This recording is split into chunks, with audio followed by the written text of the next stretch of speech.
हम इस छोटे से प्रोग्राम को कन्वर्ट करेंगे कि हमें जस्ट 2 नंबर्स को ऐड करने का एक प्रोग्राम लिखना है, लेकिन यूजिंग फंक्शन के थ्रू हम इस प्रोग्राम को लिखेंगे। तो सबसे पहले फंक्शन की डिक्लेरेशन। फंक्शन हमेशा मेन प्रोग्राम के ऊपर लिखा जाता है, तो फंक्शन और फंक्शन नेम हम ले रहे हैं सम ऑफ नंबर्स। तो देखिए, पहले हमने जो प्रोग्राम लिखा था उसमें सिर्फ ये हमारे पास 4 लाइन थी, लेकिन अब इसको हमने प्रोग्राम को 2 नंबर्स को ऐड करने के लिए जो प्रोग्राम लिखा उसको हम फंक्शन के थ्रू लिख रहे हैं। तो यहाँ पर सबसे पहले मैंने क्या किया, फंक्शन की डिक्लेरेशन।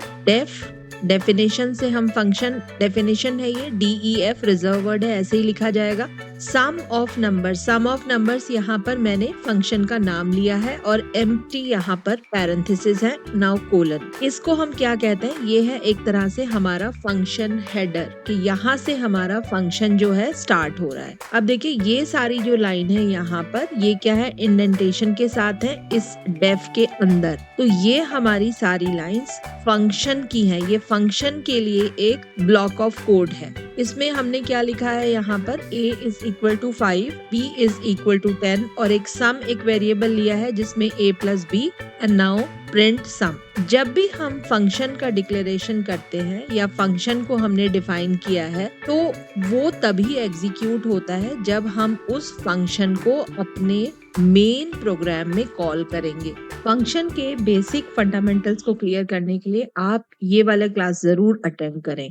प्रोग्राम है वो ये है, ये हमारा यहाँ पे सबसे पहले यहाँ पर हमारा फंक्शन डेफिनेशन और उसके बाद यहाँ पर ये है मेन प्रोग्राम। अब ये है कि मेन प्रोग्राम में सिर्फ यहाँ पे हमने फंक्शन को कॉल किया है, सिंपल एक सिंगल स्टेटमेंट है यहाँ पर मेन प्रोग्राम में।